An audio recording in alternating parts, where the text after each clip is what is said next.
Di saat itu saya dengan Pak Sudirman Said membongkar Papa minta saham dan dimarahi karena menyinggung oligarki.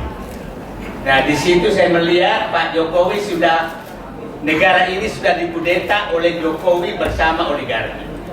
Disitulah PDIP ditinggalkan, partai-partai ditinggalkan, sehingga bulan Juli puncaknya 2016 terjadi reshuffle kabinet yang membuang semua menteri-menteri yang punya integritas.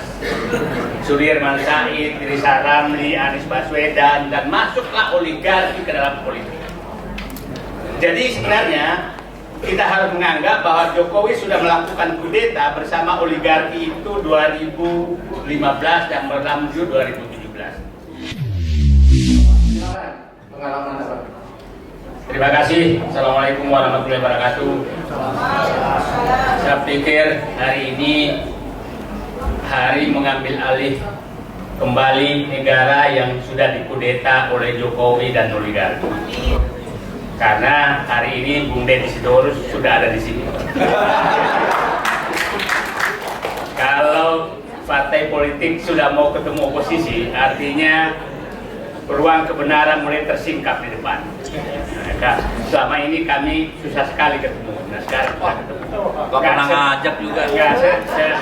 Dalam satu forum yang mengini Jokowi. Nah, saya ingin menjelaskan, Jokowi sebenarnya mengkudeta negeri ini dan mengkudeta partai yang mendukungnya itu bulan November 2015.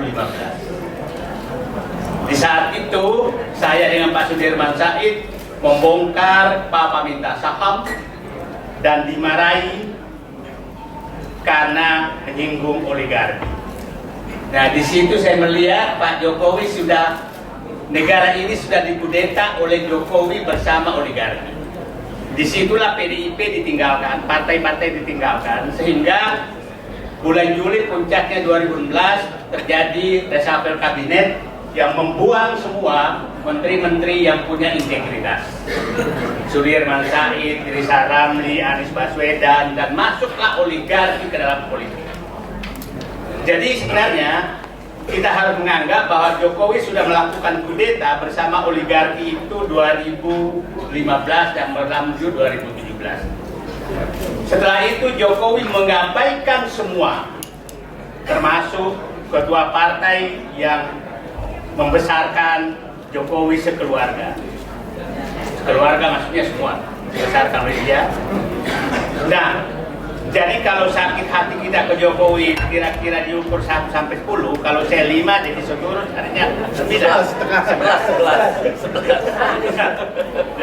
Nah, itulah yang terjadi. Sehingga apapun yang kita lakukan, partai-partai lakukan, itu bagi Jokowi tidak penting. Bagi Jokowi tidak penting. Konsultan politik mereka memberitahu bahwa Pak Jokowi yang penting Bapak punya uang maka semua dibereskan. Itu asumsi politik dia. Kenapa Jokowi melakukan itu? Karena dia tahu IQ orang-orang Indonesia sekarang yang dibidik oleh dia juga itu tinggal 78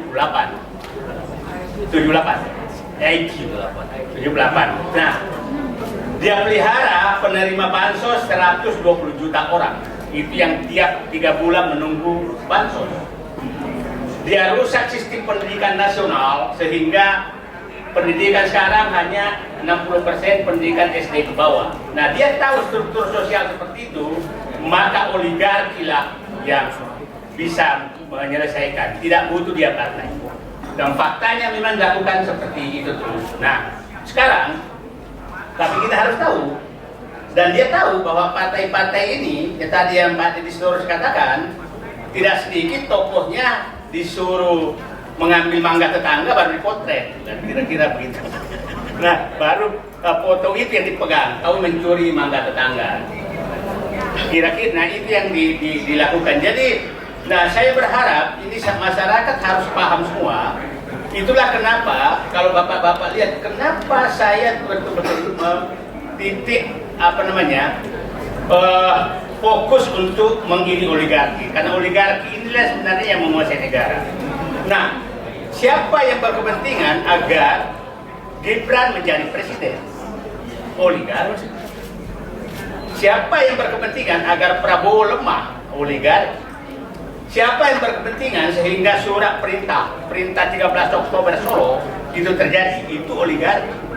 Sehingga berantakan semua. Nah, kita harus melihat bahwa apakah Prabowo, jadi saya katakan begini, kekuatan Jokowi itu hanya satu, oligarki saja. Kalau ini kita bisa potong, maka dia sudah tidak punya kekuatan apa-apa, karena partainya juga sudah nggak ada. Nah, jadi mohon izin saya fokus bahwa ini oligarki, negara ini harus diambil alih oleh rakyat kembali dari oligarki. Dan ingat, di buku Prabowo sebenarnya yang diperjuangkan itu hanya dua. Dia menyatakan, saya masuk ke politik agar bisa membuat kebijakan untuk mengembalikan kedaulatan rakyat dari oligarki. Itu di bukunya beliau katakan paradoks. Yang kedua, menyatakan bahwa agar ekonomi kembali ke rakyat dari penguasaan oligarki.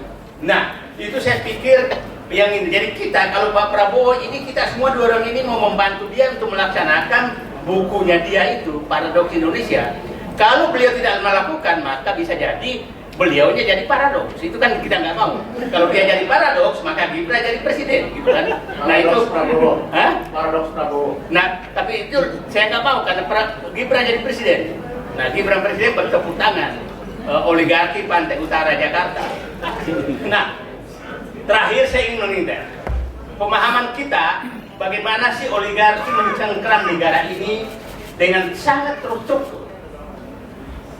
Pra kemerdekaan itu oligarki itu membantu tentara rakyat memberikan makan. Dan ingat, oligarki saat itu bukan etnis yang oligarki sekarang. Kalau saya jelaskan supaya jelas. Jadi jangan oligarki sekarang seakan-akan berperan terhadap negara. Pada saat zaman kemerdekaan, oligarki yang etnis sekarang itu sama sekali tidak ada yang membantu tentara rakyat berjuang. Nah, Orde Lama, Bung Karno itu oligarki yang kaya raya yang menyumbang. Monas, Garuda itu dari hati, bukan oligarki mereka.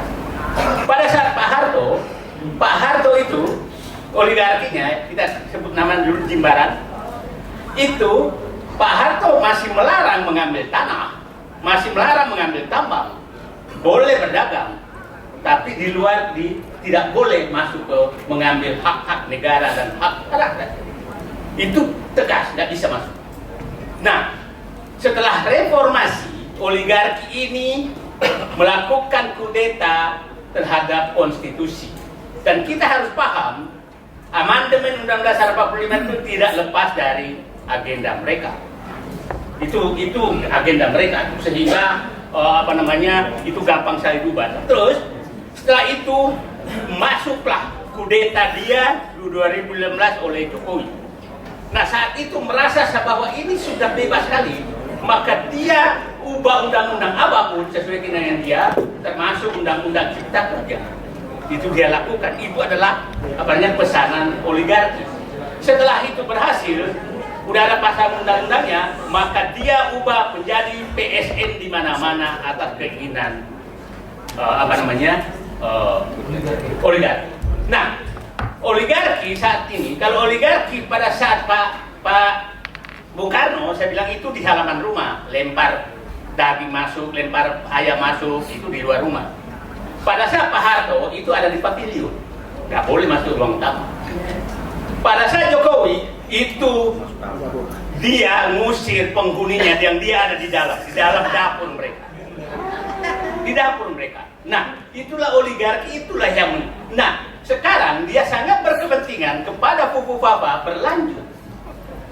Jadi, yang kita lawan ini adalah mengambil kembali kudeta negara ini oleh oligarki bersama dinasti Jokowi. Itu yang kita harus ambil alih dan kembalikan kedaulatan kepada rakyat dengan mekanisme yang ada. Nah, itu saya mutar-mutar semua itu yang terjadi. Coba nih saya bayangkan,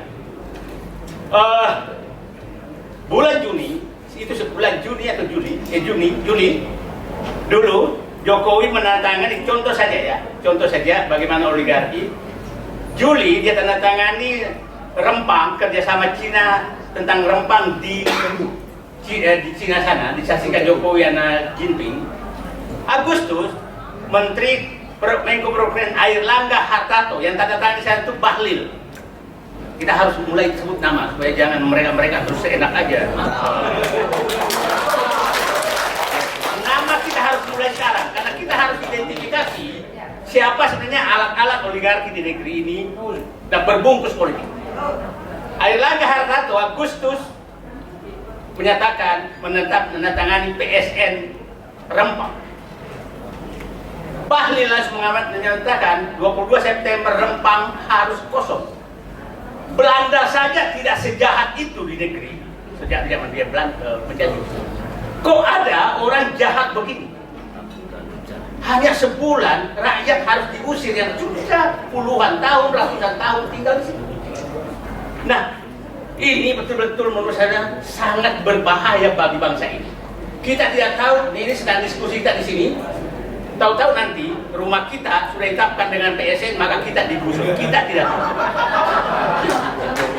NJOP-nya tidak. Ini semua sudah di. Jadi jangan sampai ibu merasa punya warisan ke anak ibu.